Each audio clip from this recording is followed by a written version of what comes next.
Olá, tudo bem? Nós aqui no nosso mundo, vasto mundo, eu, Sérgio de Moraes, um professor de geografia disposto a conversar um pouco sobre esse mundo, vasto mundo, dessa vez agora em vídeo.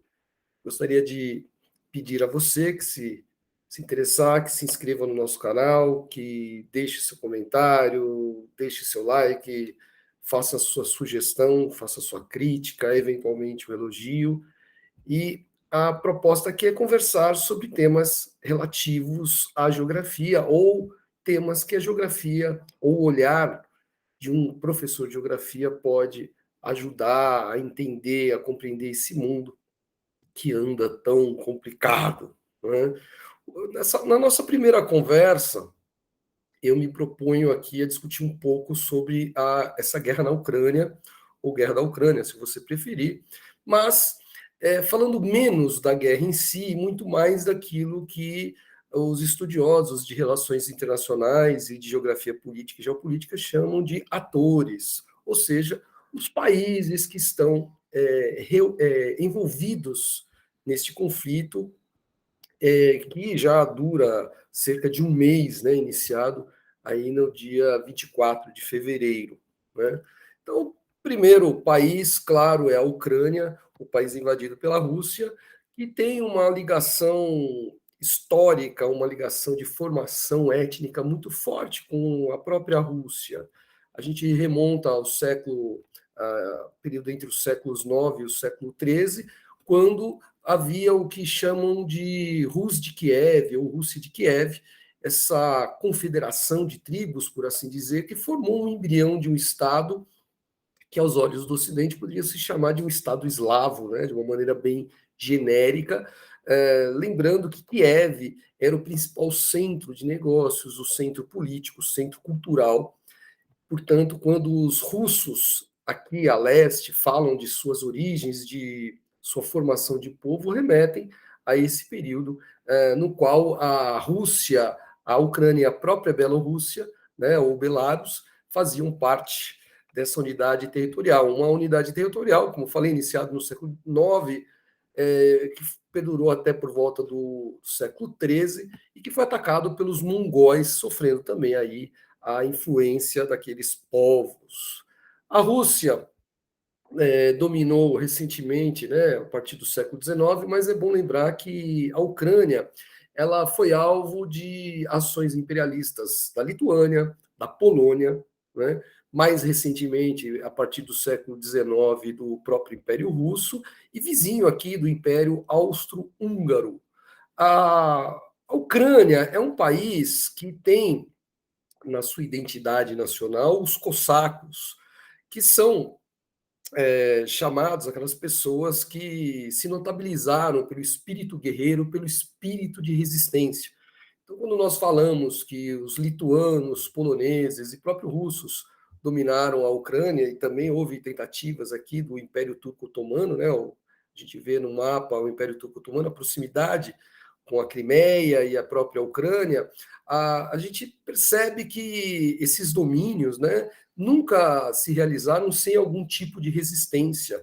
Então, os cossacos, em tradução livre, seriam homens livres, né, ou pessoas aqui não submetidas a esses poderes que corresponde a essa região aqui do sul da Rússia e até a Ucrânia, né, essa parte sul da Rússia até a Ucrânia.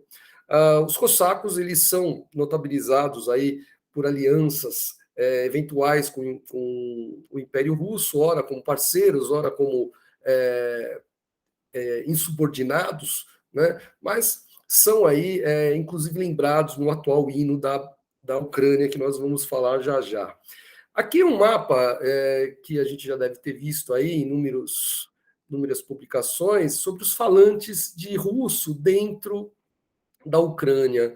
Essa parte em azul, que vem desde a Crimeia até essa região chamada conhecida como Donbas, é a parte em que a maior parte da população fala o russo como primeiro idioma, embora muitos utilizem também o ucraniano.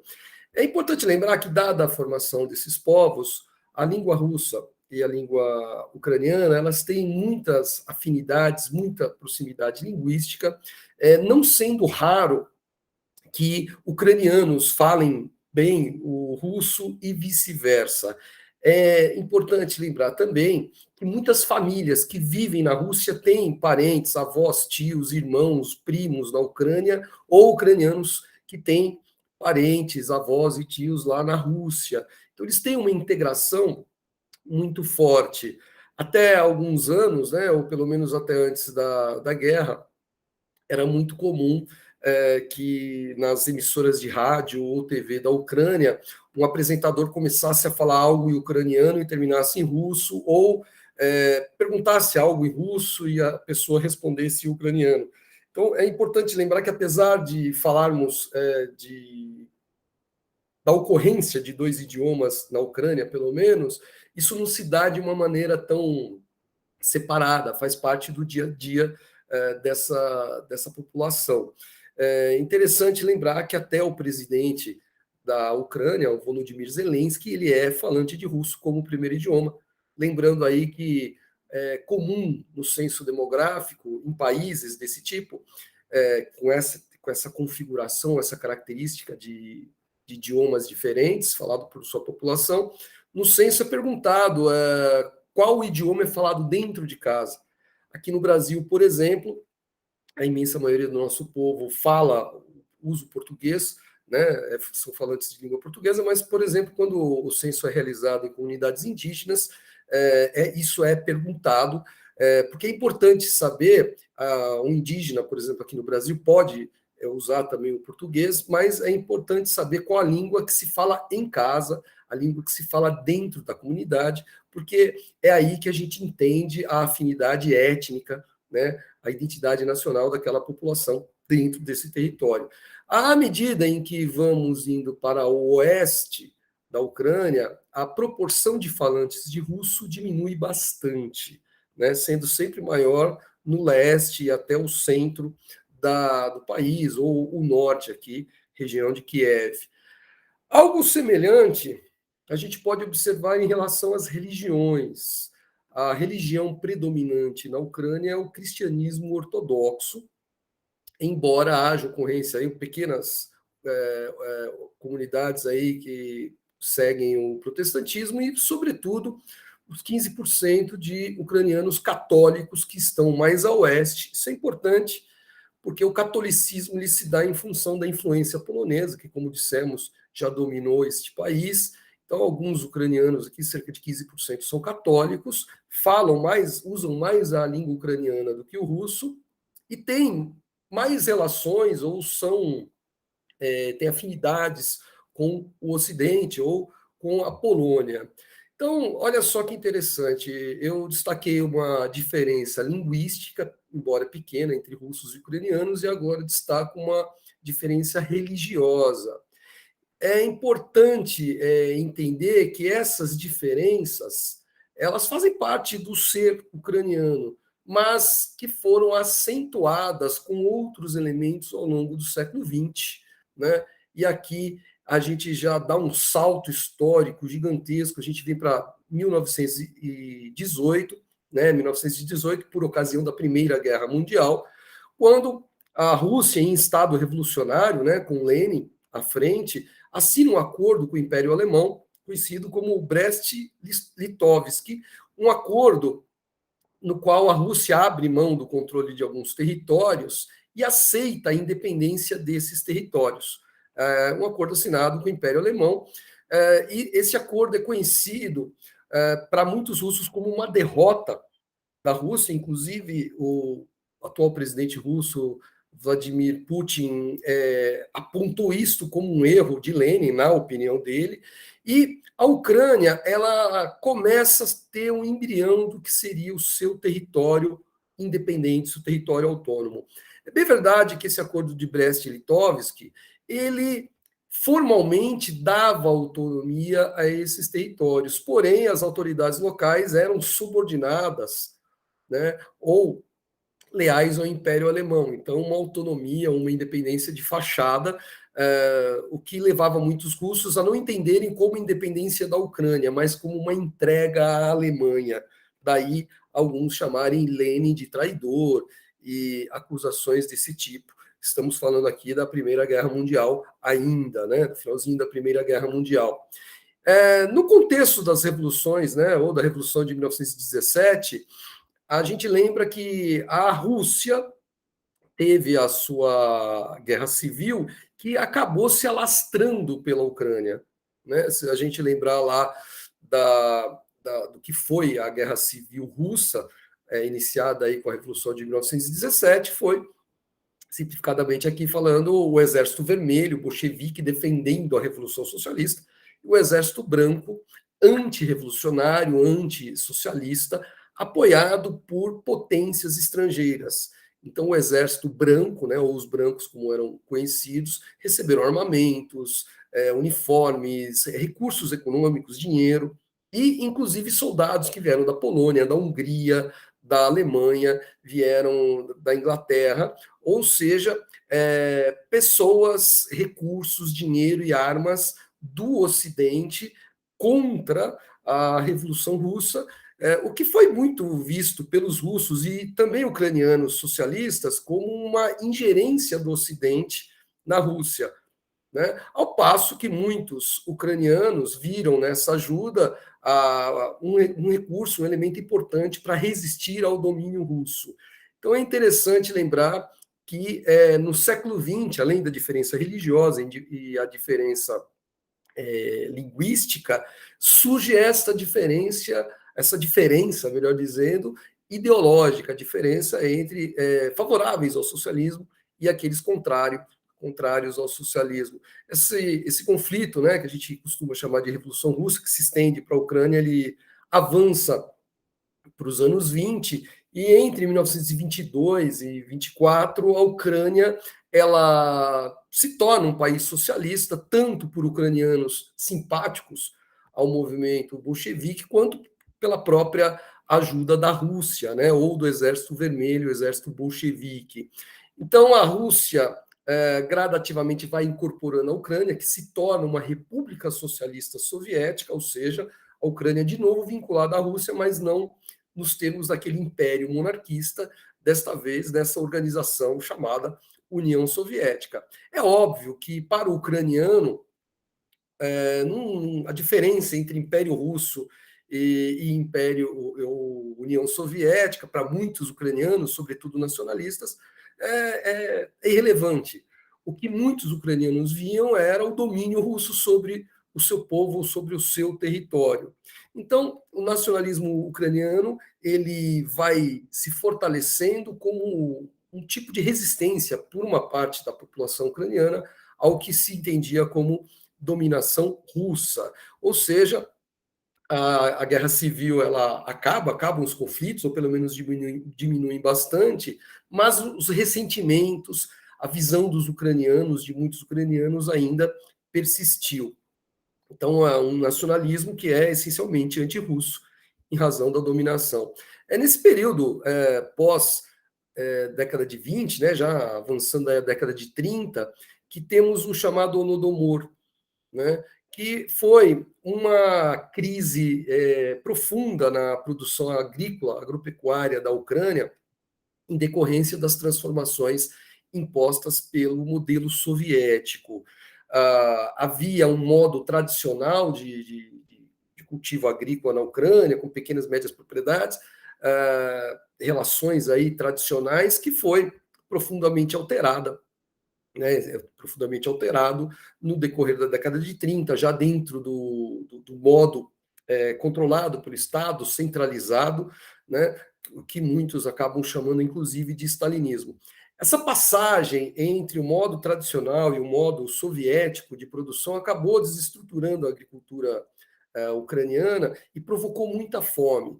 Né? Fala-se em centenas de milhares de pessoas mortas de fome. Alguns falam em 800 mil, outras cifras são estimadas em mais de 1,5 milhão. É muito difícil a gente saber exatamente quantas pessoas morreram, porque os serviços de contagem de população não eram tão precisos, e a gente deve lembrar que tanto a Rússia quanto a Ucrânia viveram momentos aí de guerra civil, que, claro, os dados e as informações são sempre muito problemáticas nessas circunstâncias. Aliás, uma, um breve parênteses aqui, até hoje a Ucrânia ela não tem um serviço muito apurado, muito confiável de contagem de população. Então, alguns dados aí isso mesmo antes da guerra, dos anos 90 para cá, eles são muito, vamos dizer, discutíveis ou questionáveis. De todo modo, o Holodomor, que foi esse episódio de fome, ele é um trauma na sociedade ucraniana e acabou servindo como um instrumento de coesão entre movimentos ultranacionalistas e, claro, na década de 30, movimentos fascistas. A gente lembra que o fascismo que se desenvolveu na Itália é um fenômeno que se alastra para diferentes países da Europa, inclusive para países da América. O próprio Brasil teve movimentos fascistas na década de 30, nos Estados Unidos. Então, o fascismo, caracterizado pelo forte nacionalismo e, em alguns países, pelo ódio a algum povo estrangeiro ou alguma minoria religiosa ou minoria étnica. No caso do fascismo alemão, a gente lembra aí a intolerância e o ódio em relação aos judeus, né? E no caso dos ucranianos, um ódio ou uma resistência muito forte aos russos, né? Seja por conta da etnia diferença, ou seja pelo domínio exercido desde o Império Russo e, sobretudo, após a formação da União Soviética. Então, o que a gente está falando aqui é de um povo que vai gradativamente acentuando suas diferenças com a Rússia, o povo ucraniano. A fome ela aumenta, o movimento fascista ele acirra, e é nesse contexto, né, já na década de 1940, 1941, para sermos mais precisos, que a Alemanha nazista invade a União Soviética e uma parte dessa invasão, né, parte da estratégia alemã nazista foi ocupar a Ucrânia, que é rica em jazidas de carvão e tem solos muito férteis e condições naturais muito boas para plantar trigo, por exemplo. Então a gente pensa que o carvão como fonte de energia para a indústria alemã, né, em guerra, em estado de guerra na Segunda Guerra Mundial, e também o trigo para abastecer a população, abastecer os exércitos em guerra, era muito importante. Né? Importante lembrar que muitos russos, muitos ucranianos, perdão, lutaram ao lado dos alemães. É importante lembrar isso, né? Dado que o russo era visto como o dominador, alguns ucranianos viram nos nazistas um aliado estratégico para juntos combater o russo. Esta era a perspectiva de ucranianos fascistas ultranacionalistas. Pelo lado dos nazistas, havia uma generalização, muitas vezes, de ver ucranianos russos como eslavos ou uma sub-raça ou sub-humanos. Né? Então, essa ideia dos nazistas como aliados, ela era bastante precária. Pelo lado dos russos, os ucranianos fascistas aliados alemães eram vistos simplesmente como traidores ou como aqueles a serviço do nazismo ou do fascismo alemão. Né? Então, a Segunda Guerra Mundial ela vai, de novo, acentuando o ódio, as divisões.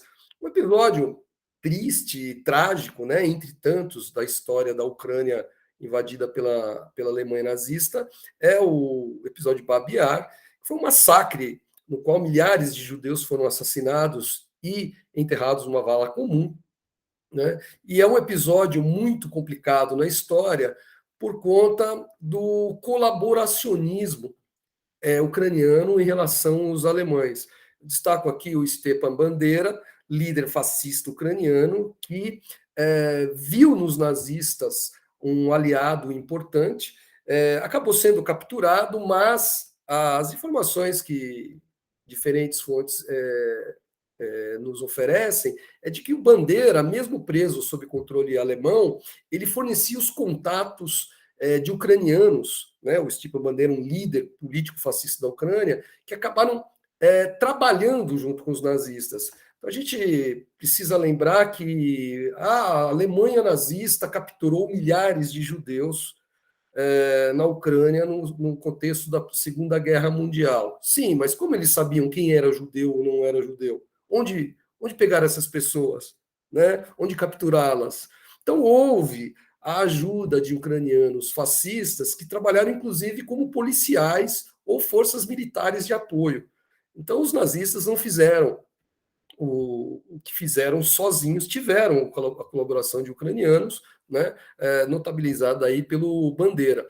E eu destaco aqui uma personagem simbólica, entre tantas que poderíamos escolher, que é a Ludmila Pavlichenko, uma ucraniana estudante de história, né, que aos 23 anos, durante a Segunda Guerra Mundial, se torna sniper e luta aqui, você vê, inclusive, ela com a estrelinha, a foice e o martelo, ela luta no Exército Vermelho como atiradora de elite, né? Ao lado dos russos, ucraniana, ao lado dos russos contra os alemães, né? Os nazistas.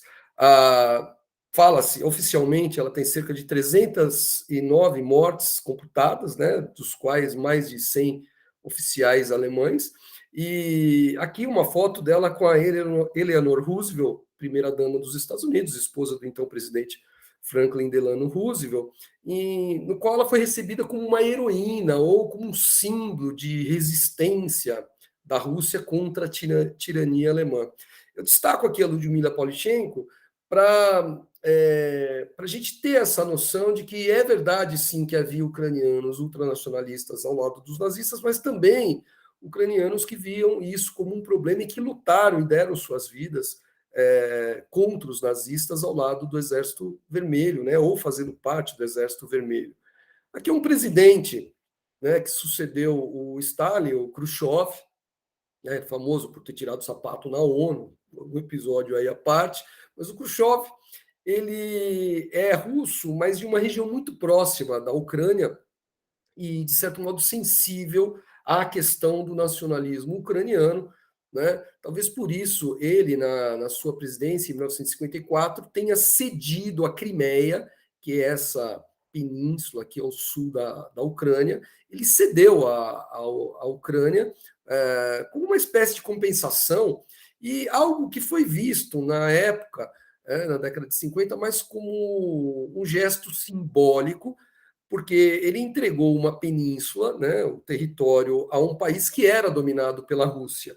Então, embora formalmente tenha sido uma cessão territorial, não pareceu algo tão grave assim, porque Ucrânia e Rússia faziam parte de uma mesma construção territorial chamada União das Repúblicas Socialistas Soviéticas, ou União Soviética. Isso se torna um problema depois, né, sobretudo quando a Ucrânia se torna independente em 1991.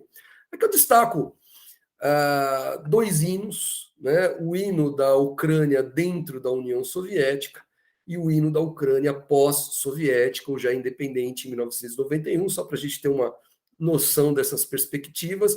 Aqui o hino da Ucrânia na época da União Soviética. Viva a Ucrânia, bonita e poderosa, na União Soviética você se tornou feliz. Eu gosto desse verso, porque a impressão que dá é que a Ucrânia, antes da União Soviética, era triste, era infeliz, coitadinha. Igual entre os iguais, livre entre os livres, sob os raios da liberdade, você floresceu como uma flor. Glória à União Soviética, glória, glória, terra-mãe na eternidade. Viva a Ucrânia, Estado soviético, na terra unida de nações fraternas. Então a gente vê, né, nesse hino soviético aquela noção, ou aquela intenção de colocar a Ucrânia como país irmão, a despeito de estar sob domínio russo, na União Soviética. A união, né, ou a junção entre Ucrânia e Rússia na União Soviética perdurou até 1991, e depois da independência ucraniana, o hino também mudou e a letra, claro, já diz outra coisa. Ainda não pereceu na Ucrânia a glória, a liberdade, ainda para nós, jovens irmãos, sorrirá o destino. Evaporar-se-ão nossos inimigos como orvalho sob o sol. Tornaremos-nos soberanos irmãos em nossa terra natal. Soberanos irmãos em nossa terra natal, alma e corpo doaremos pela nossa liberdade e mostraremos que nós, irmãos, somos da estirpe dos cossacos, ou seja, o recado está dado aí, não vemos aí claramente o nome da Rússia, mas vemos aí já uma referência de contra o domínio. Claro que, do ponto de vista nacionalista russo, ucraniano, perdão, a gente poderia dizer que é um recado para o domínio lituano, domínio polonês, domínio otomano, domínio de qualquer povo estrangeiro. Mas, dadas as circunstâncias históricas aí mais recentes, do século XX, o recado aqui, muito provavelmente, era muito mais para os russos do que para qualquer outro povo. A economia da Ucrânia, eu peguei dados de 2011 aqui, só para a gente ter uma ideia, de renda per capita, o PIB per capita, a gente percebe que os rendimentos ou a renda per capita é maior no leste da Ucrânia, que tem mais afinidade étnica com a Rússia do que propriamente o oeste da Ucrânia, onde predomina uma economia de base agrária, né, de produção de grãos, como trigo, por exemplo, cevada, milho. E você sabe que em qualquer país do mundo, geralmente, as regiões agrícolas ou de PIB, de maior dependência do PIB agropecuário, têm rendimentos ou salários menores do que a parte que é mais industrializada, que tem mais urbanização, mais serviços. Né? Isso se reflete, por exemplo, nos salários. Esse mapa que eu gostei muito, ele está em moeda local, a grivna. A gente percebe que na região do Donbas, que é essa região aqui, né, na região da bacia do Rio Don, e indo aqui em direção ao centro, claro, aqui Kiev, com salários mais altos, essa região tem os maiores salários na Ucrânia, ou pelo menos tinha, e aqui no oeste ucraniano, onde é mais agrícola e menos russo, os sentimentos, os rendimentos são menores. Tá?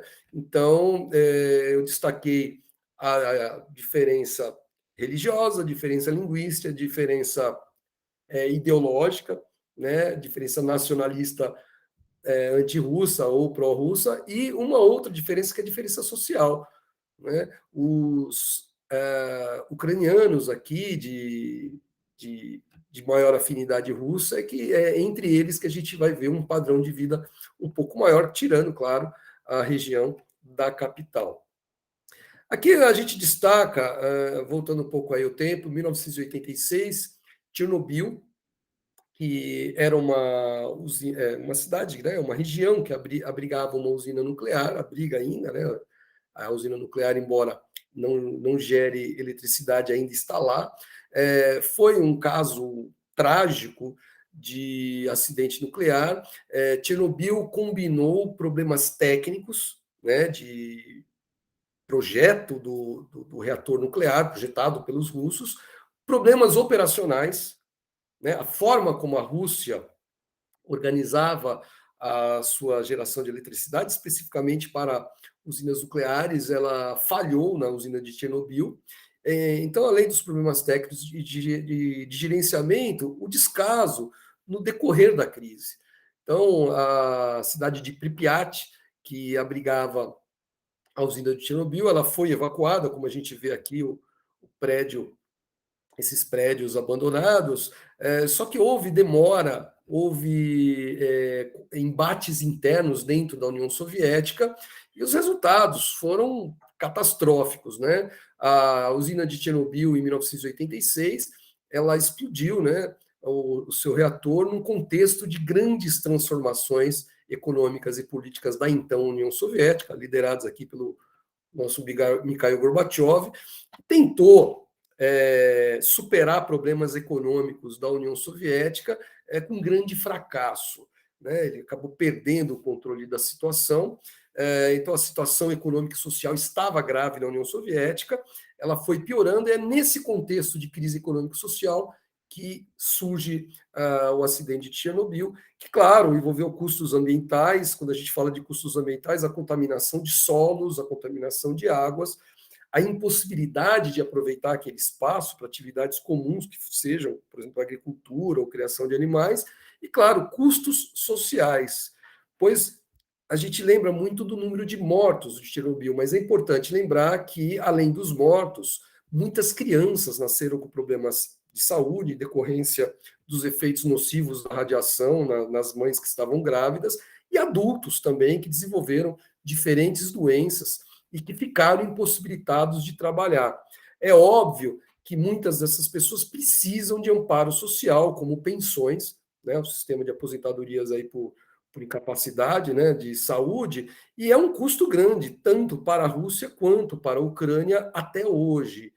E não precisa entender muito de economia e de política para imaginar que um ucraniano, em 2020, por exemplo, 2021, 2022, se ele discutir a questão da previdência no país dele, ele vai fazer uma pergunta óbvia: por que ganhamos pouco? Por que ganhamos pouco nas nossas aposentadorias? Ah, porque o sistema previdenciário ele tem que arcar com um custo enorme de amparo às famílias ou pessoas atingidas por Chernobyl. E quem provocou Chernobyl? Na visão de muitos ucranianos, isso é culpa da Rússia, isso é culpa da União Soviética. Então, mais um fator aí para desentendimentos, para ressentimentos entre russos e ucranianos.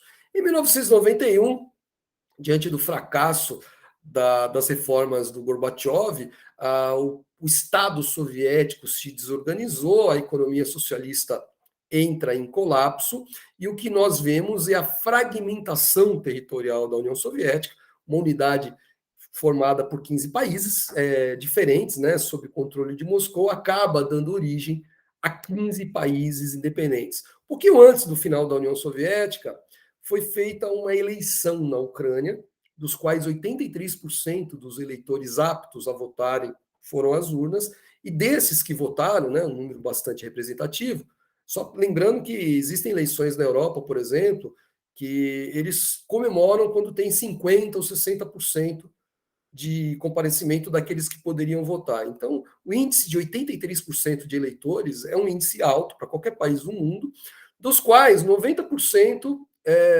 se declararam, né, optaram pela independência da Ucrânia. É interessante esse dado, porque quando nós falamos que 90% dos que votaram optaram pela independência, isso significa que não só apenas os ucranianos de fala ucraniana, de primeiro idioma, votaram, mas é óbvio que aqui a gente pode perceber ucranianos de fala russa, entendendo que naquele contexto, em 1991, muito provavelmente, para eles, a Ucrânia independente seria melhor do que vinculada à Rússia. Esse resultado abriu caminho para a independência da Ucrânia, que foi reconhecido pela União Soviética e mais tarde pela Rússia, que passou esse país, né, a Ucrânia, a integrar a comunidade de estados independentes. Foi uma tentativa russa de manter um certo funcionamento, uma certa normalidade entre a Rússia e suas ex-repúblicas, né, numa proposta talvez parecida com a União Europeia, né, sobretudo na área de infraestrutura, porque durante as décadas que a União Soviética existiu, o sistema elétrico, o sistema de gás, o sistema de petróleo, o sistema de transportes foi pensado como se fosse um país só. Então, a CEI, ou Comunidade de Estados Independentes, era uma proposta de tentar manter uma certa funcionalidade para o bem comum, né, de todos essas economias e, claro, para a Rússia não perder de forma total o controle sobre suas ex-repúblicas, né? Mas a CEI ela nunca atingiu de fato os objetivos anunciados ou pretendidos. Tem um episódio aqui interessante que inclusive foi lembrado há pouco tempo pelo presidente Volodymyr Zelensky da Ucrânia, que é o Memorando de Budapeste. Ele foi negociado entre Rússia, Estados Unidos, Reino Unido e, claro, a Ucrânia, que determinou a desnuclearização da Ucrânia. É importante lembrar que, pela posição estratégica da Ucrânia, vizinha da Rússia, e próxima à Polônia, próximo à Europa, mais próxima à Europa, né, parte mais ocidental da União Soviética, a Ucrânia abrigava mísseis nucleares instalados pela Rússia na época da Guerra Fria. Quando acaba a União Soviética, a Ucrânia se torna independente, surge a pergunta: esses mísseis pertencem a quem? Pertencem ao jovem Estado ucraniano ou devem ser devolvidos à Rússia? Né? Houve um entendimento, inclusive, dos Estados Unidos, de que o melhor seria desnuclearizar a Ucrânia e devolver ou entregar esses mísseis à Rússia, né? Alguns analistas interpretam da seguinte maneira: apesar das rivalidades históricas entre Estados Unidos e Rússia, os Estados Unidos, provavelmente, entenderam que era melhor deixar todo o poder nuclear com um inimigo conhecido do que com um jovem Estado ucraniano que sabe-se lá quem ia dominar, quem ia controlar a política. Então, por cautela, houve esse entendimento, e eu destaquei aqui em amarelo alguns elementos, né, alguns pontos desse acordo, chamado Memorando de Budapeste, no qual as fronteiras e a independência da Ucrânia são reconhecidas, sobretudo pela Rússia, né? Isso tem sido lembrado pelo presidente Volodymyr Zelensky, né? Então, a Rússia reconheceu a independência e fortaleceu esse reconhecimento no Memorando de Budapeste. E a adesão ucraniana ao Tratado de Não Proliferação de Armas Nucleares ele foi estabelecido dentro desse contexto, ou seja, abre-se mão do acesso a armas nucleares em troca do reconhecimento internacional, sobretudo russo, do direito de existência independente da Ucrânia. A transição de um país dominado pela Rússia para um país independente não foi fácil. Estima-se que cerca de 60% do PIB da Ucrânia caiu, né, foi perdido entre 1991 e 1999. Quando a gente fala de uma queda de PIB dessa magnitude nesse período, estamos aqui falando de um país que tem fechamento de empresas, pessoas desempregadas, ou pessoas que, mesmo empregadas, passam a ganhar salários mais baixos, um contexto de inflação elevada, instabilidade econômica, empobrecimento geral da população e, óbvio, emergência de movimentos nacionalistas e muitos ressentimentos, né?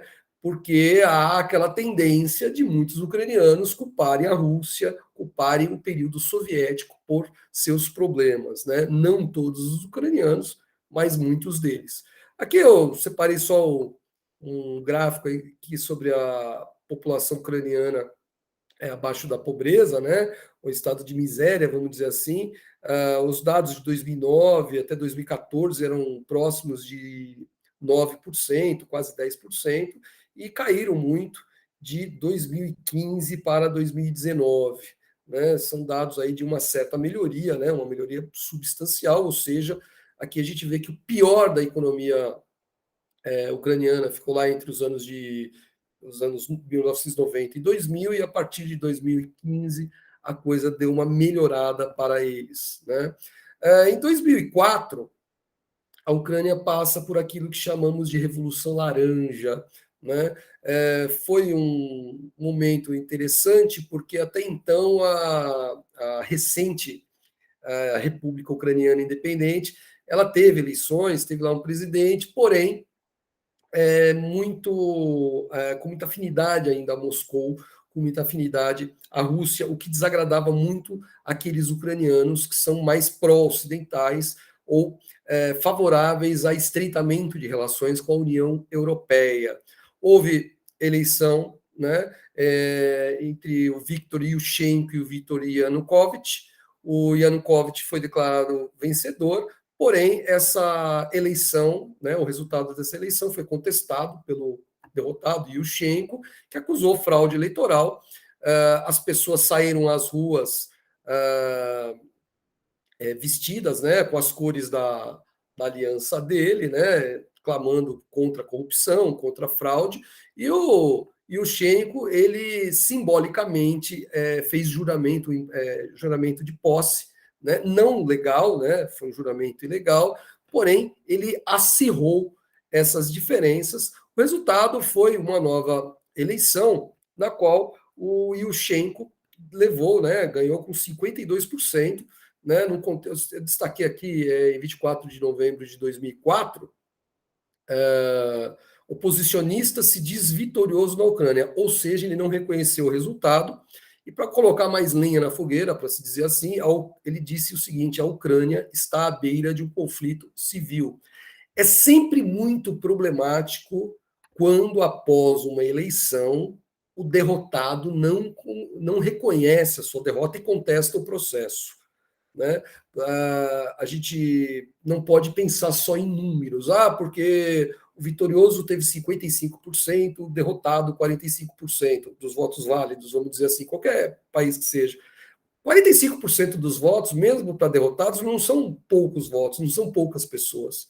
Então, o líder derrotado, ele, em qualquer país, ele tem que ter a responsabilidade de entender o processo, porque ao não reconhecer a sua derrota ou contestar a legalidade, ele pode diretamente, ou até diretamente, incentivar conflitos que podem ultrapassar o limite aí da discussão política e ir para a violência, como muitas vezes ocorreu na Ucrânia. Então, o Yushchenko, né, ele acabou se tornando presidente da Ucrânia numa segunda eleição, né, quando ele toma posse em 2005. Desde então, a Ucrânia ela acirrou na sua política interna essa divisão entre aqueles ucranianos que entendem ser melhor manter as boas relações com a Ucrânia, com a Rússia, melhor dizendo, e aqueles que entendem ser melhor ir para o Ocidente ou se voltar a mais à União Europeia. Então, Yushchenko seria o europeísta, vamos dizer assim, né? E o Yanukovych, um líder russófilo, né? Aquele mais amigo da Rússia. Em 2006 e 2007, o Yanukovych, pró-Rússia, se torna primeiro-ministro. Aí você imagina um presidente pró-Europa com um primeiro-ministro pró-Rússia, é óbvio que a instabilidade política seria presente. Né? Do lado russo, isso acaba sendo motivo, né, essa divisão na Ucrânia, para desentendimentos do fornecimento de gás. O gás natural consumido por grande parte da Europa passa por dutos embaixo da Ucrânia, no território ucraniano. A Ucrânia ela recebe um dinheiro, né, por esse transporte, e também ela usa parte do gás russo nas suas atividades econômicas, também no aquecimento das casas. Por duas vezes, em 2006 e 2009, a Rússia chegou a interromper o fornecimento de gás para a Ucrânia. Lembrando que, no período que a Ucrânia se manteve leal, ou vamos dizer assim, próximo à Rússia, havia diferenças de preços para o gás fornecido, e o gás fornecido para a Ucrânia, ele tinha um valor muito mais baixo do que aquele fornecido para a Rússia, para a Europa. Então, a Rússia, como forma de manter as boas relações com a Ucrânia, as empresas russas forneciam gás mais barato, de certa forma aí subsidiado, para aliviar aí a questão econômica da Ucrânia. Em 2006 e 2009, houve contestações por parte da Ucrânia, e a Rússia, claro, como forma de punição ou retaliação, ou até de ameaça, chegou a aumentar o valor do gás consumido pela Ucrânia. Na época, houve essa fala aqui dos russos: amigos europeus, preços europeus, ou seja, se você quiser se bandear lá para os lados da União Europeia, será tratado como país europeu, claro, uma retaliação russa à política externa ucraniana. E o presidente, ou então candidato Yanukovych, ganha a eleição em 2010, né? Ele é historicamente reconhecido como pró-Rússia, mas nunca chegou a ser alguém hostil à União Europeia ou alguém com um discurso muito agressivo contra o Ocidente. Então, o político lá que queria manter as boas relações com a Rússia, o presidente Putin, mas sem muito se distanciar da Europa, né? Do Ocidente, vamos dizer assim. Só que no decorrer do governo dele, principalmente entre 2013 e 2014, ele rejeitou o acordo com a União Europeia, que estava sendo negociado, por pressão russa, o que acabou gerando muita insatisfação. Muitos ucranianos nacionalistas entendiam ser melhor para o país se afastar das relações com a Rússia em favor de melhores relações com a Europa e com vistas até ingressar na União Europeia. Então, em Kiev estoura a revolta do Euromaidan, né? O Euromaidan, você assim preferir, que são revoltas numa praça central lá de Kiev, na capital, onde muitas pessoas insatisfeitas com o governo do Yanukovych, aqui, acabaram protestando, né, saindo às ruas, e com bandeiras diversas. Então, os que protestavam na Euromaidan clamavam por integração da União Europeia, afastamento da Rússia, um discurso anticorrupção. É importante lembrar que isso fez parte dessas manifestações. Abusos de poder, porque à medida que essas pessoas protestavam, havia a repressão policial, e um perigoso discurso da antipolítica. Isso que a gente vê em diferentes países, de que políticos são todos iguais, são todos bandidos, está na hora de gente diferente. Esse discurso que ele é muito sedutor para algumas pessoas, acaba tornando as coisas piores, porque pode colocar em crise toda a credibilidade do sistema político, das instituições, o que muitas vezes pode provocar instabilidades, né, ou crises políticas muito graves. Então, a polarização política entre pró-Rússia e anti-Rússia foi acentuada, a repressão policial e, claro, o extremismo, né? Quando você percebe muita gente com ódio dos russos, com ódio da classe política, e pessoas nas ruas sendo insufladas a esse ódio, é óbvio que houve ataques a prédios do governo, violência contra militantes simpatizantes do governo em exercício e emergência de grupos neonazistas, né? Há essa discussão sobre se a Ucrânia tem um governo nazista ou não. Pelo que a gente vê, não tem este governo nazista, mas acaba tendo ótimas relações, ou pelo menos muita tolerância com grupos que são neonazistas. E esses grupos ganharam muita força entre 2013 e 2014, inclusive com bandeiras lá dos anos 30, do Stepan Bandeira, né? Bandeira sem trocadilho aí. O estopim aí das relações entre Ucrânia e Rússia, né, da explosão dessas relações, ocorre com a expansão da OTAN, né, a OTAN que foi criada em 1949 como uma aliança de defesa, né, contra o eventual ataque soviético. Ela houve um compromisso em palavras, mas não em documento, por parte dos americanos de conter a OTAN nos limites que ela tinha em 1991, algo que não foi cumprido pelos Estados Unidos e, claro, pelos europeus que fazem parte da OTAN, com a adesão de países do leste europeu, antes dominados pela União Soviética, como Estônia, Letônia e Lituânia, né? Polônia, que não era uma república soviética, mas fazia parte da aliança militar da União Soviética, né? O Pacto de Varsóvia, e outros países. Essas cores aqui, em diferentes tons de azul, corresponde aos países que ingressaram na OTAN, os mais claros mais recentemente, e em laranja, países que negociaram, né, ou estão negociando a sua entrada. Eu destaco aqui a Ucrânia. Imagine, do ponto de vista russo, né, o avanço da OTAN, e principalmente nesse país que já foi território dela. Para o russo, isso é visto como uma aproximação agressiva do Ocidente, né, com a possibilidade de instalação de tropas, de bases de mísseis, né, o que aumenta a insegurança para o lado russo. Na Ucrânia, o Yanukovych, né, ele acabou sendo derrubado em 2014, né, e aqui a gente destaca a presença de alguns desses grupos neonazistas, que vai ser importante lembrar deles, como a Organização Nacionalista dos Ucranianos, né, o setor da direita, o Prav Sector, o Batalhão Azov, eu destaquei aqui porque ele é paramilitar mesmo, né, não é apenas um movimento neonazista, mas um movimento neonazista com militantes armados que treinam como esse C-14, né, que é o outro grupo.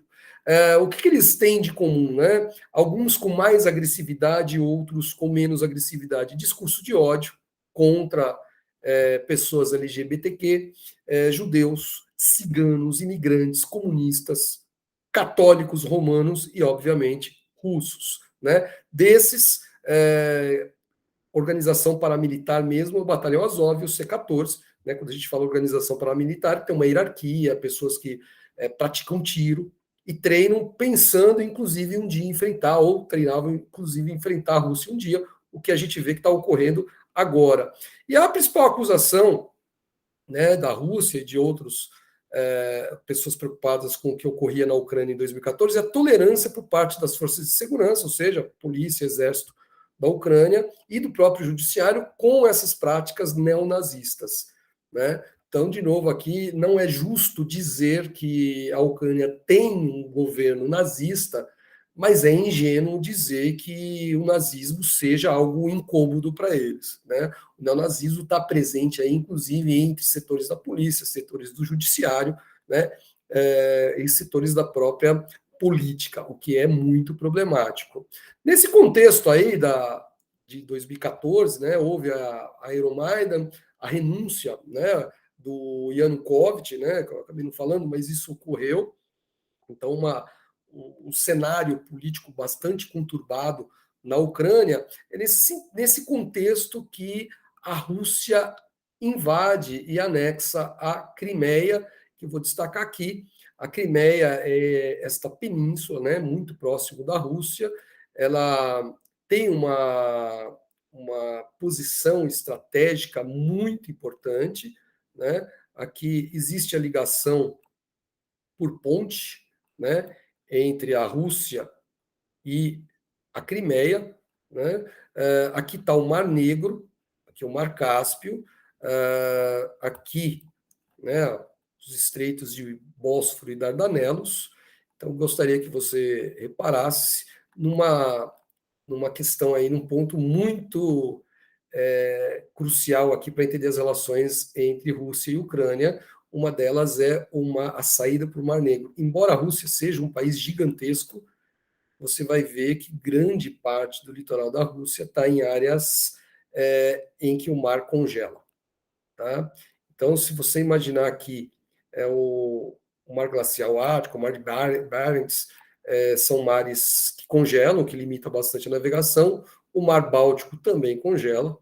Então, a saída da Rússia para o oeste, ela é muito restrita ao Mar Negro, que é esse mar aqui, quase fechado, parece que é uma lagoa grande, mas ele tem essa saidinha aqui, essa caprichosa saída que atravessa o território turco, né? Então, para a Rússia, vamos dizer que está estrangulada, né, na sua saída para o mar, nesse Mar Negro. Portanto, ela controla, claro, o litoral aqui do Mar Negro, que faz parte do seu território, mas a Crimeia, ele é uma extensão, então é importante. Sebastopol, por exemplo, é uma base militar russa muito importante, né? Que mesmo depois da independência da Crimeia, foi feito um acordo que a Rússia continuava a usar essa base, né? Pagando lá um certo tipo de aluguel, embora a Crimeia fosse considerada território ucraniano, né? Você lembra? O Khrushchev devolve a Crimeia ou entrega a Crimeia à Ucrânia. A Ucrânia incorpora isso. Em 1991, a Ucrânia se torna independente, tá? E gradativamente vai se afastando aí da política externa russa, né? E o que a Rússia fez em 2014, no contexto da revolução lá, ou dos protestos do Euromaidan e da fuga do Yanukovych, a Rússia simplesmente ela incorpora a Crimeia como seu território. Na época, foi algo meio surpreendente, porque conta-se que as forças russas, aqui a imensa maioria da população da Crimeia é russa, ou se identifica como russa. Então, o que as forças militares do Putin fizeram? Eles infiltraram soldados aqui gradativamente, né? Aqui já você imagina, base militar russa, então tem quartéis russos, portos militares russos e uma população russa. Esses militares foram discretamente infiltrados. Num dado momento, o que se viu foi a tomada, né, de prédios de segurança de forças armadas da Ucrânia pela Rússia. Então foi algo extremamente rápido, né, algo que o Ocidente, e nem, talvez nem a própria Ucrânia esperava, né, a tomada da Crimeia, feita com extrema rapidez e sem muita resistência, né? Não porque não quisesse, mas porque a Ucrânia simplesmente não conseguiu resistir a essa tomada. Então, essa tomada da Crimeia por parte da Rússia suscitou protestos dos Estados Unidos, protestos da Europa e, obviamente, a não aceitação por parte da Ucrânia. Se você lembrar, principalmente no Memorando de Budapeste de 1994, que nós falamos aqui, a Rússia assinou o acordo lá de respeito à fronteira e integridade do seu território, que incluía a Crimeia. Do lado russo, qual era a justificativa? Tivemos que fazer isso porque a Ucrânia, junto com o Ocidente, está ameaçando a minoria russa. Então, esse é o discurso que você vai perceber na fala de Putin, diferentes discursos, esse argumento de que não é uma agressão, mas é uma defesa dessas minorias russas. Então, o que pode ser visto aqui no Ocidente é visto por muita gente como uma agressão. O discurso de justificativa ou pretexto do Putin é de defesa étnica. E assim ele tenta vender essa guerra dentro da Rússia. O que complica muitas vezes a acusação de que um lado está falando verdade ou mentira são episódios como este, que a gente conhece como tragédia de Odessa. Isso ocorreu pouco depois da anexação da Crimeia pela Rússia, quando militantes pró-Rússia estavam nas ruas e se encontraram com militantes anti-russos, muitos deles neonazistas, comprovadamente, né? Os militantes pró-Rússia na cidade de Odessa acabaram se refugiando num prédio chamado Palácio dos Sindicatos. Eles foram cercados por militantes anti-russos e esse prédio foi simplesmente queimado e muitas pessoas morreram, né? Houve 48 mortos, pelo menos, a grande maioria deles de russos favoráveis a russos. Então, o discurso, né, de defesa da minoria russa contra os abusos de grupos neonazistas, com no mínimo, a omissão das autoridades ucranianas, ele acaba tendo força dentro da Rússia, né? Então, por isso que é sempre muito complicado, em qualquer guerra, a gente de imediato tomar partido, aquele lado é mal, aquele lado... Os dois lados sempre têm ali as suas questões. Eu não estou com isso jamais querendo justificar a agressão russa, mas é preciso sempre compreender o que motiva os fatores motivadores de uma guerra. E sem discurso, nenhuma guerra vai para frente. Então, Putin ele precisa de discursos, de fatos como esse, para o seu discurso, para justificar a sua ação de força. E o problema é que, muitas vezes, esses episódios acabam ocorrendo e fortalece o discurso, pelo menos dentro da Rússia, né? Aqui, quais foram as consequências da anexação da Crimeia pela Rússia? Aumentou a tensão entre Rússia e Ucrânia, né? Houve protestos e oposição internacional e foram adotadas sanções contra a Rússia, contra empresas, contra pessoas, funcionários, mas não com a intensidade com a qual a gente vê atualmente, né?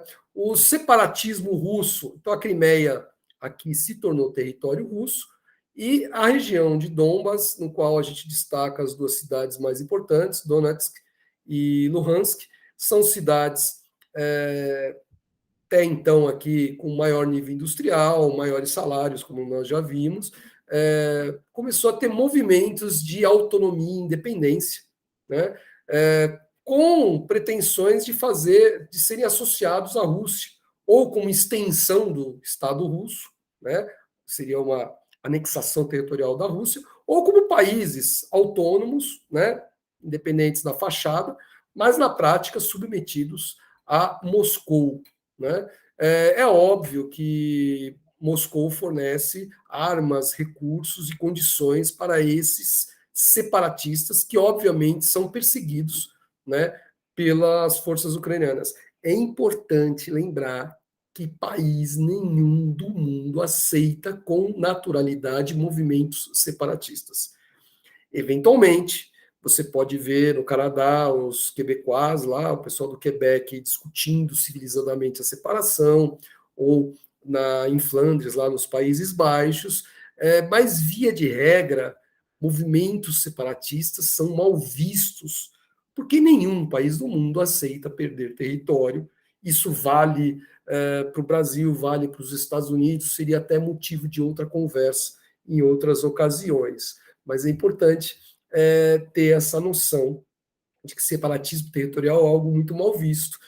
Então, claro, as forças ucranianas reprimem esses separatistas, né, dentro do que é esperado de acontecer em qualquer país. O problema são grupos paramilitares, como o Batalhão Azov, por exemplo, que utiliza a força armada não oficial, né, de militantes não regulares que praticam atos de força, então tem relatos de estupro, de mortes, de tortura, né? E o que é muito complicado, porque quando forças ucranianas atacam essas minorias, há um certo controle. Tudo que o serviço público, inclusive Forças Armadas, fazem, tem algum registro. E quando você tem grupos paramilitares clandestinos, pelo menos oficialmente, mesmo que tolerados, fica mais fácil para cometer atrocidades. Né? Então, isso, de certo modo, acaba reforçando o discurso lá de defesa da Rússia, embora a Rússia, claro, possa ser acusado de incentivar o separatismo do território do vizinho, algo que nenhum país aceita, inclusive a própria Rússia não aceita isso na região do Cáucaso, que é outro assunto aí para a gente tratar. Em 2014 houve o Acordo de Minsk, né, nesse contexto de anexação da Crimeia, onde a Organização para a Segurança e Cooperação da Europa, Ucrânia e Rússia assinaram um acordo. Foi uma estratégia de manter uma certa autonomia para Donetsk e Luhansk, a libertação de presos dos dois lados, desarmamento de grupos paramilitares, tanto da minoria russa quanto das minorias ucranianas. Só que foi um acordo que acabava sinalizando para um processo de negociação e de convivência pacífica entre ucranianos e russos que não foi para frente, porque houve desrespeito de ambas as partes, e principalmente da parte russa, denúncias de ataques e abusos por nacionalistas ucranianos. E é claro que você vai ver denúncias de grupos ucranianos nacionalistas denunciando russos que atacaram, e é muito provável que os dois tenham razão, né? E que omitam as agressões que praticam e superestimem as agressões que recebam para justificar os seus atos.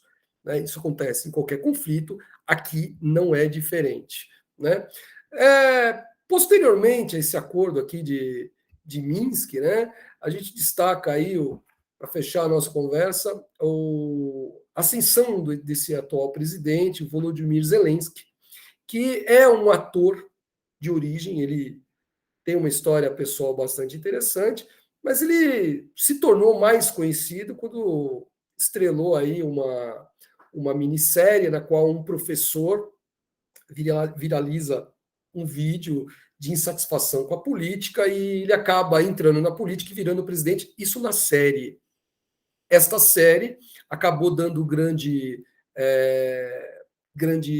popularidade para ele, né? A série chamava O Servo do Povo, que acabou incentivando o Zelensky e sua produtora a registrarem um partido com o nome Servo do Povo. Então a gente vê uma mistura aí de ficção e realidade muito perigosa. Né? Tradicionalmente, os países com a democracia liberal, você tem movimentos que emergem da sociedade de baixo para cima, né? Sejam movimentos de empresários, movimentos de trabalhadores, sindicatos, às vezes até religiosos, mas pessoas que vão construindo uma certa identidade de propostas, de pensamento, até virar um partido. Agora, um partido que deriva de um programa de televisão, né, já começa a ficar bastante estranho. Né? O Volodymyr Zelensky, ele construiu junto com a equipe, e ele era um conhecedor de TV, né, uma estratégia de trabalhar mais com redes sociais do que responder à imprensa ucraniana. Ele acabou se tornando muito popular, já era popular como ator, acabou agradando muitos ucranianos e foi eleito com 73% dos votos, uma eleição surpreendente. É interessante que o Zelensky, nessa primeira fase dele, ele não tem um discurso anti-russo tão acentuado. Inclusive porque ele é de origem russa, étnica, né? Ele etnicamente, a gente pode dizer israelita, né? Porque ele é judeu, mas a formação dele é de falantes de russo. Inclusive, ele tem o russo como sua primeira língua. Em vários episódios, ele discursa mais em russo do que em ucraniano. Né? Agora, para ter 73% dos votos, é óbvio que ucranianos de fala russa acreditaram nele, né? Seja por identidade nacional, seja por ser um político que não tinha na, no movimento antirrusso a sua principal proposta. Então ele prometia, vamos negociar, tal. Ele não via aquilo com o extremismo dos ucranianos antirrussos. Ele acabou sendo eleito, né? Um presidente nunca é eleito por uma razão só, né? Muitas vezes vários elementos contribuem para a sua eleição. O que foi estranho é que teve um escândalo chamado Pandora Papers, né? Que revelou contas secretas de diferentes pessoas e, inclusive, do Zelensky, né? Que seria aí uma coisa perigosa, né? Por isso que todo discurso de todo político antipolítico é perigoso. Digo não à política, são todos bandidos ou safados, mas ele tem relações com um ucraniano muito rico chamado Igor Kolomoisky, que era o dono do canal de TV no qual a série dele passava, inclusive um dos assessores mais ligados ao Zelensky era ex-funcionário, né, do Kolomoisky. Então, aquela coisa nebulosa, né? É o cara que fala contra a corrupção, fala contra os políticos tradicionais, mas tem relações aí com um grande oligarca ucraniano, né? Assim como se fala dos oligarcas russos. Curiosamente, ele foi muito bem votado na região de Donbas, que é a região leste de maioria de falantes russos, e mal votado em Lviv, que é aquela parte oeste da Ucrânia, onde a gente vê maioria católica e mais, vamos dizer assim, afinada com a Europa Ocidental. Né? No governo Zelensky, ele trouxe, claro, pessoas da produtora de comédia dele para o cargo de governo. Né? Como eu falei, ele tem um assessor do Kolomoisky. Em 2019, ele ganha a maioria legislativa, né?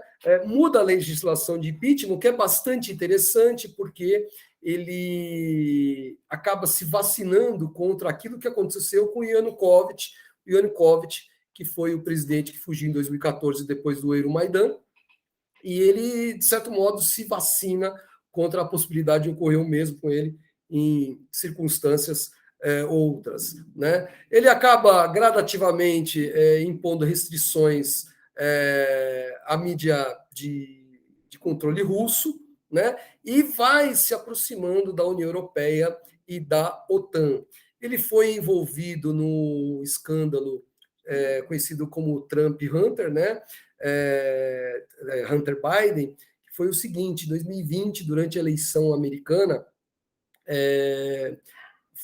nós ficamos sabendo de uma ligação do Donald Trump cobrando o Zelensky, né, sobre a condução de um escândalo que envolvia uma empresa de gás ucraniana e o filho do Joe Biden, então candidato a presidente dos Estados Unidos.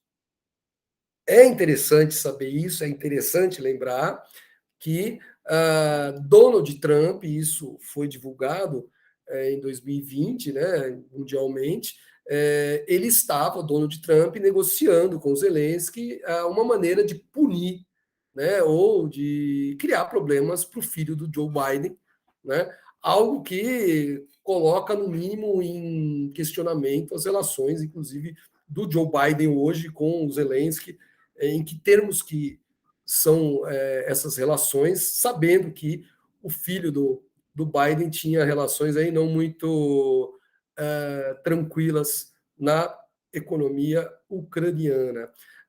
E, claro, a presença militar russa na fronteira da, da, da, da Ucrânia acabou preocupando a OTAN e os próprios americanos em relação a essa possível invasão da Ucrânia, que acabou ocorrendo em 24 de fevereiro de 2022.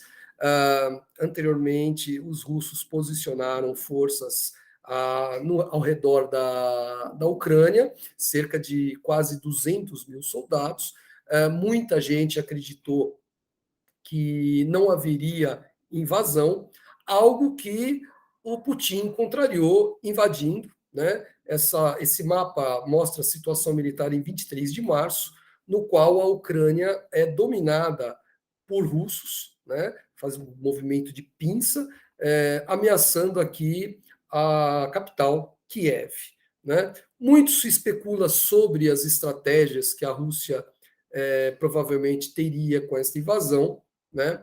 É óbvio que um país, uma potência militar como a Rússia, quando se mete numa guerra, avalia diferentes cenários. O cenário idealizado e pretendido seria uma derrota rápida da Ucrânia com destituição do Zelensky. Né? O que aconteceu é que nós vemos um aumento da resistência ucraniana, né? Maior do que talvez esperado pela Rússia, e há uma ocupação grande da Rússia nesses territórios, né? Porém sem o domínio da cidade de Kiev. Né? E aqui, Mariupol, a cidade que tem sido lembrada por ter sido devastada, mas, sobretudo, porque ela permite uma ligação direta aqui da Rússia por via terrestre. Né? E um dos alvos pretendidos, né, pela Rússia seria estrategicamente Odessa, que é uma cidade aqui portuária, algo que não aconteceu, pelo menos até agora, e não sabemos se assim ocorrerá. Né? Qual o contexto atual desta guerra? Né? Para a gente entender esse conflito a partir do território ucraniano. Avanço russo contido em Kiev, tá? Então pode ser uma dificuldade da Rússia, que talvez tenha subestimado a resistência ucraniana, ou pode ser também a cautela da Rússia, principalmente do Vladimir Putin, que saber que possui força suficiente para tomar Kiev, mas sabe que isso exigiria sacrifícios das próprias forças e da morte de ucranianos, sobretudo civis, mulheres, crianças, imagens que não são boas, claro, para as pessoas que morrem, para os seus entes queridos, mas não é bom para nenhum país em guerra ser visto como vilão, ou como agressor, ou como genocida. Né?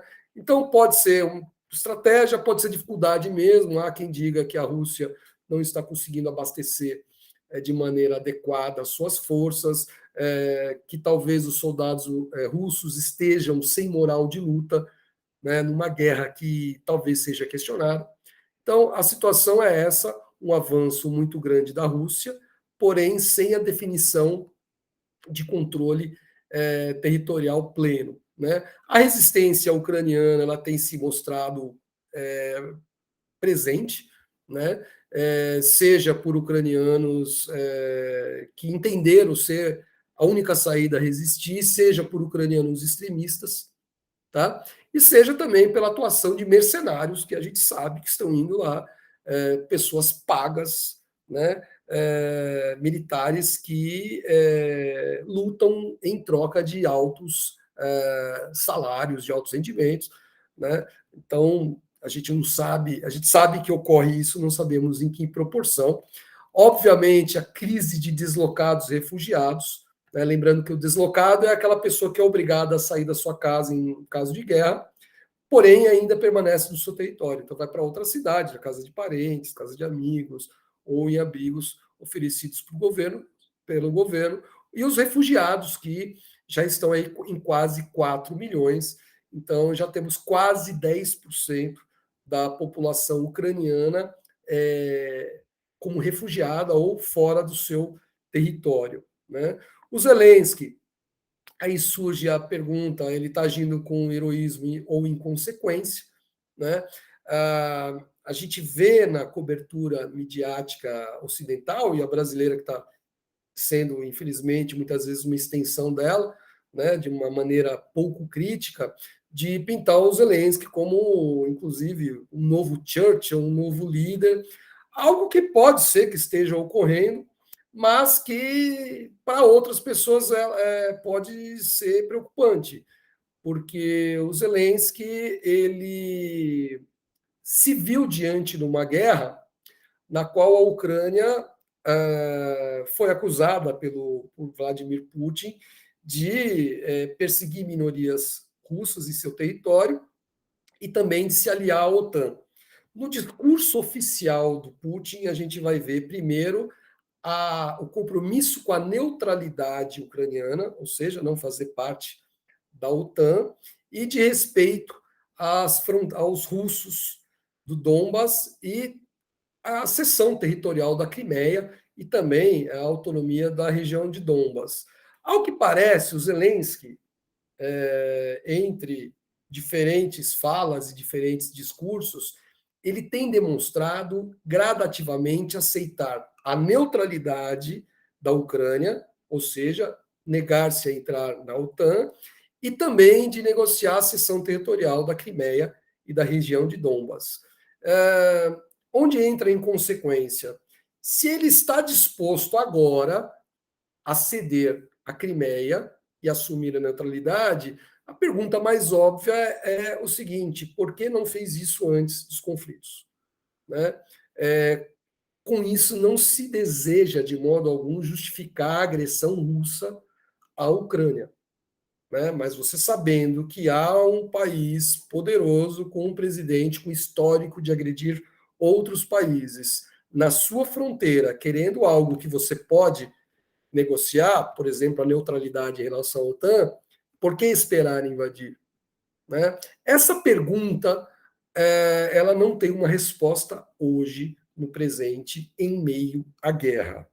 Esta guerra a gente espera, deseja que ela seja interrompida, que haja um cessar-fogo, um acordo de paz e a normalização dentro do possível na Ucrânia. É só aí que a gente pode avaliar e julgar o Zelensky. Será que ele agiu realmente como um herói, liderando a resistência ucraniana, ou ele expôs o seu país e a sua população a uma guerra, a um conflito no qual visivelmente não tinha condições de resistir? Essas perguntas elas devem ser feitas, mas, claro, com a clareza de que não serão respondidas agora, é a história que vai mostrar isso para nós. Né? O que a gente poderia fazer é chutar para um lado ou por outro. Né? E não estamos aqui para chutar. Tá? Sanções, isolamento da Rússia, elas foram as mais graves e mais intensas da história para um país grande. Sanções, nós sabemos, sanções econômicas que já foram adotadas contra vários países, mas nunca nessa magnitude, nessa intensidade, para um país tão grande quanto a Rússia. Não sabemos se elas serão suficientes, pelo menos até agora não serviram para conter a Rússia, ou se elas são limitadas, ou seja, mesmo com as sanções e tudo isso, a Rússia está atacando a Ucrânia. Né? O apoio russo à guerra, a gente não sabe, a população russa, de um modo geral, entende, diferentes fontes revelam isso, pouco mais da metade, ou cerca de 60% dos russos, entendem a necessidade de atacar militarmente a Ucrânia. Não aceitam, não querem genocídio, mas entendem a justificativa ou concordam com a justificativa de Vladimir Putin. É óbvio que esse apoio à guerra, você pergunta num dado momento, à medida que o sucesso russo não ocorre, esse apoio de parte da população russa ela pode diminuir e provavelmente diminua. Né? Nenhum país do mundo vai ter 100%, 70% de sua população apoiando uma guerra que envolve perdas humanas, envolve problemas econômicos e é óbvio, né, com resultados que você não vê. Até agora, a Rússia avançou, mas não tomou por completo ou não derrotou por completo a Ucrânia. As negociações, a gente não sabe se vai ser só um cessar-fogo, um acordo de paz. O ideal seria um acordo de paz, mas pode ocorrer, como outros conflitos, que o acordo de paz não existe, mas pelo menos um combinado aí para que os ataques sejam interrompidos. E, sobretudo, os pontos que serão negociados. Né? Até que ponto, o que está em jogo? O Zelensky vai aceitar a neutralidade da Ucrânia em relação à OTAN? Diz que sim, diz que está disposto. A Crimeia e a região de Donbass serão devolvidos? Como serão, como será o tratamento da Ucrânia com esses grupos extremistas antirrussos que hoje estão armados? Né? E cumpre aí a pergunta se essa guerra vai ser curta, né? Ela hoje tem pouco mais de 30 dias, ou uma guerra longa que vai durar meses. Quem vai resistir mais? A Ucrânia em relação à Rússia, ou a Rússia vai resistir mais a despeito de todos os problemas econômicos e de toda a insatisfação que muito provavelmente essa guerra está gerando. E para finalizarmos aqui, vou destacar um pouco da guerra da informação, né? Por exemplo, a questão do tanque nos primeiros dias de conflito, um tanque que atropelou um carro, que foi notícia no mundo inteiro, inclusive no Brasil, como sendo um tanque russo, só que em Kiev, no momento que Kiev não estava tomada e não está até agora por forças terrestres da Rússia. E sabe-se hoje que muito provavelmente esse tanque era ucraniano, né? Mas serviu aí para muita gente acreditar como sendo uma agressão russa, quando na verdade foi uma reação ucraniana.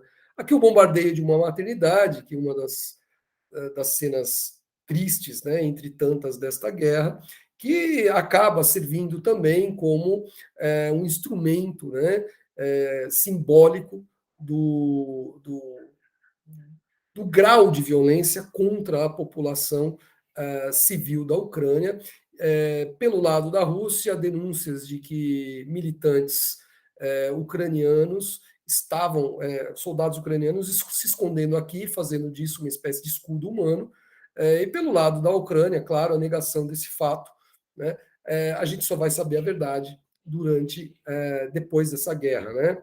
Aqui, algumas cenas da Guerra da Informação, né, vamos dizer assim, as cenas diárias de refugiados, que são uma realidade, né, cenas que não têm sido tão mostradas de repressão a ucranianos tidos como saqueadores, por exemplo. Então, forças de resistência ucraniana, forças policiais e militares estão amarrando homens aos postes, tá? Expondo-os à humilhação. Aqui eu não coloquei, mas esse homem está com a calça abaixada. Então, cenas que, claro, tem a agressão russa, ela existe, é fato, mas é importante saber que as forças militares ou de resistência ucraniana não estão seguindo exatamente o manual que se espera de respeito às pessoas, assim como os russos não estão seguindo. E aqui a grande mentira do começo da guerra, o tal do fantasma de Kiev, uma foto de um piloto em treinamento que foi usada aí nas redes sociais como exemplo do herói que estava batendo não sei quantos aviões e helicópteros por dia em Kiev, uma coisa que tecnicamente qualquer militar vê como absurdo, mas que iludiu muita gente dentro da Ucrânia e fora da Ucrânia, o tal do fantasma de Kiev. E por fim, a gente vai destacar os desafios para a Ucrânia, resistir até quando, né? O apoio ocidental será suficiente para resistir? Como lidar com esses grupos fortemente armados e sem controle? É importante lembrar que a OTAN, os Estados Unidos, estão fornecendo armamento para civis lutarem contra os russos e civis que, entre eles, não todos, claro, mas civis que têm suástica tatuada no peito, suásticas tatuadas no ombro, nos ombros. Né, como serão as relações ou como se comportarão esses grupos paramilitares em caso de cessar-fogo. A Ucrânia já era um celeiro de treinamento de grupos paramilitares americanos, italianos, franceses, extremistas, pessoas neonazistas, inclusive do Brasil, que faziam treinamento na Ucrânia militar com essa ideologia extremista. A pergunta que o mundo se deve fazer é como serão tratados esses militares? Serão desarmados? A história nos ensina que toda vez que você se aproxima de um grupo extremista, sob o argumento de armá-los para combater o mal maior, isso às vezes ou frequentemente sai do planejado. É o caso, você pode lembrar, dos extremistas da Al-Qaeda, armados por americanos contra a dominação russa no Afeganistão e que depois acabaram se tornando um grupo terrorista aí bastante violento contra o próprio Ocidente, contra os próprios Estados Unidos. Né? É o caso do Estado Islâmico, né, que foi fruto de um armamento, né, de países do Ocidente e países também do Oriente Médio, que armaram pessoas para derrubar o presidente Assad na Síria e que, na falta do controle em meio a uma guerra civil, o que aconteceu foi a formação do Estado Islâmico com armamento fornecido por ocidentais que os armaram na esperança de derrubar um governo. Não sabemos e não desejamos que isto ocorra com a Ucrânia, mas, infelizmente, a história nos dá elementos e nos dá condições de fazermos essas perguntas. O que acontecerá com os grupos paramilitares pós-guerra, independentemente do que ocorra, independentemente de como serão feitas as negociações entre Ucrânia e Rússia? Que tipo de derrota poderá ser aceita pela população da Ucrânia? O que a gente chama de derrota? Assumir a neutralidade na OTAN, frente à OTAN, e ceder a Crimeia e os territórios de Donbas. Seriam perdas. Né? O Zelensky, herói hoje, seria tolerado como herói ou teria o ressentimento daqueles que falam, caramba, toda essa guerra e toda essa mobilização para ceder em pontos que poderiam ter sido cedidos antes? Ou, em outras palavras, se era para entregar, por que toda essa guerra? Por que não entregou antes? Né? Brincaram, então, de resistência? Né? Não estou dizendo o que eu penso, mas perguntas que naturalmente podem surgir após esses conflitos. E, óbvio, a questão é quem vai pagar pela reconstrução. Né? A Segunda Guerra Mundial, a gente pode observar aí um esforço dos Estados Unidos para reconstruir uma Europa, de preferência não socialista, né, que foi extremamente importante para os europeus reconstruir a infraestrutura, e a gente não sabe quem vai pagar por isso, e se haverá pagamento, e se será suficiente. São cidades inteiras para serem reconstruídas, parte da infraestrutura, centrais de energia, enfim, não é nada barato. Então, a pergunta que se deve fazer ao Ocidente, aos Estados Unidos, é isso. Vocês que estão financiando a guerra pelo lado ucraniano, que assim os conflitos, estão dispostos a pagar quanto pelo estrago que está ocorrendo, né? Haverá ajuda? Ajuda precisará, né? E se houver ajuda, quanto será destinado à Ucrânia?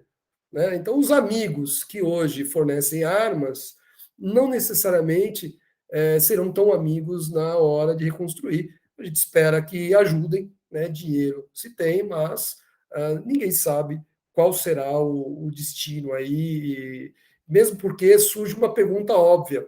Será interessante para a Europa e os Estados Unidos reconstruírem e jogar dinheiro num país que não vai ser aliado da OTAN? Até que ponto isso vale a pena? Então, o que a gente vê, infelizmente, são questões que são difíceis de serem respondidas, né? E que, mais uma vez, a história que nos vai mostrar. Então, fico por aqui, nos alongamos um pouco no nosso tempo, espero que tenha contribuído. Né? Mais uma vez, peço a você que se inscreva aqui no nosso canal, que deixe seu comentário, seu joinha, tudo que for aí, tudo que todos pedem nos canais. E que, claro, faça a sua sugestão, faça a sua crítica, faça o seu comentário, tá bom? Então, muito obrigado, grande abraço a todos. Tchau, tchau.